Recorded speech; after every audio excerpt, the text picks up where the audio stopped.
À chaque fois que les relations entre l'Algérie et la France se tendent, une question revient systématiquement sur la table, celle des visas. Depuis l'arrestation de Boualem Sansal, ce sujet est de plus en plus brandi comme un outil de pression, alimentant les débats et les tensions entre les deux pays. Mais une question se pose. La France pourrait-elle réellement réduire, voire arrêter totalement, l'octroi de visas aux Algériens? Une telle décision est-elle seulement réalisable ou s'agit-il d'un simple chantage diplomatique? Dans cette vidéo de Canal Newman, nous allons analyser cette situation, en examinant la faisabilité de ces menaces et en dénonçant leur instrumentalisation. Restez bien avec nous, car ce sujet mérite toute votre attention.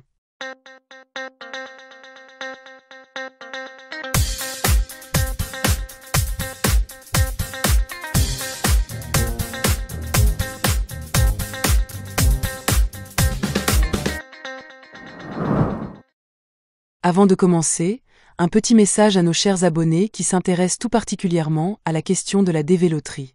Vous vous sentez peut-être un peu délaissé ces dernières semaines, et nous le comprenons. Rassurez-vous, il n'est absolument pas question d'abandonner ce sujet, bien au contraire. Comme nos abonnés les plus fidèles le savent, notre philosophie est claire.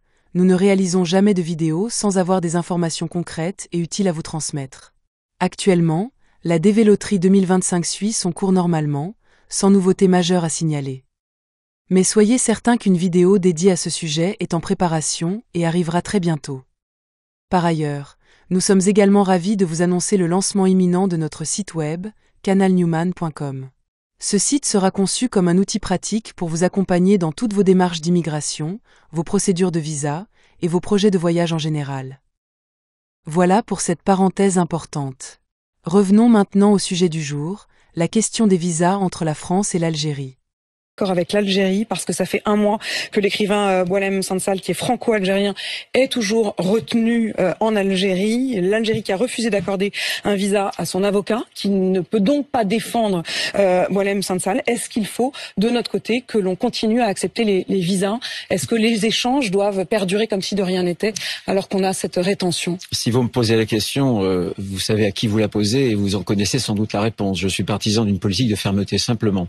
Il se trouve que quelques jours avant qu'il ne soit enlevé, je correspondais par SMS avec Boualem pour convenir d'une date d'un déjeuner ou d'un dîner. Donc c'est quelque chose qui me touche. Dès le départ, j'ai pris le contact, la tâche du président de la République, et je pense que la France fait le maximum. Simplement, dans ces cas-là, c'est la discrétion qui est la plus efficace. Donc je serai très très discret, mais je suis partisan dans la majorité des cas et avec l'ensemble des pays d'une politique de fermeté.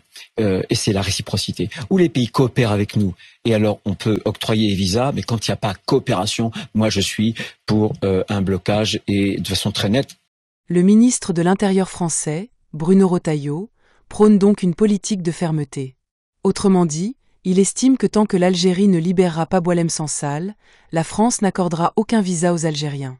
Mais cette déclaration mérite qu'on s'y attarde, car elle soulève bien plus de questions qu'elle n'apporte de solutions. En réalité, cette menace semble davantage symbolique qu'applicable. Pourquoi? Parce que, dans les faits, les visas pour les Algériens sont déjà délivrés au compte-gouttes depuis plusieurs années. Pire encore, l'obtention d'un simple rendez-vous pour déposer une demande de visa est devenue un véritable parcours du combattant. Ce système, gangrené par des pratiques douteuses, s'est transformé en une machine lucrative, où l'accès au rendez-vous est monnayé à des prix exorbitants. Pour les particuliers, obtenir un rendez-vous par les voies officielles peut prendre des mois, voire devenir impossible. Pourtant, du côté des agences tierces, ces rendez-vous sont miraculeusement disponibles, mais à des tarifs avoisinant les 40 000 dinars. Cette situation, bien connue de tous, y compris des services consulaires, est symptomatique d'un système corrompu. Bien que ces derniers dénoncent parfois ces pratiques, elles continuent de prospérer. Mais qui est réellement responsable? Les agences tierces ne sont qu'un maillon de la chaîne. Elles prélèvent une commission, certes, mais la plus grande part des bénéfices revient à ceux qui leur fournissent ces rendez-vous, des agents internes de VFS Global et TLS Contact, parfois même avec la complicité de certains personnels consulaires. Cette réalité, les Algériens la connaissent trop bien. Alors, affirmer que la France va stopper complètement la délivrance des visas relève davantage d'un effet d'annonce destiné à marquer les esprits. Pourquoi? Parce que le business des visas est bien trop lucratif pour être abandonné. Entre les frais de visa, 90 € par personne, et les nombreuses demandes rejetées, qui génèrent des revenus sans obligation de service, ce système finance en grande partie les opérations des services consulaires. Il est donc improbable qu'il renonce à une telle manne financière. Cependant, réduire encore le nombre de visas octroyés aux Algériens, ça, c'est une menace crédible. Ils en ont déjà donné la preuve en 2021, lorsqu'ils ont réduit de moitié les visas accordés. France durcit sévèrement le ton sur l'octroi des visas à l'égard de l'Algérie, du Maroc et de la Tunisie. Oui, je vous confirme cette information, cette décision qui a été prise.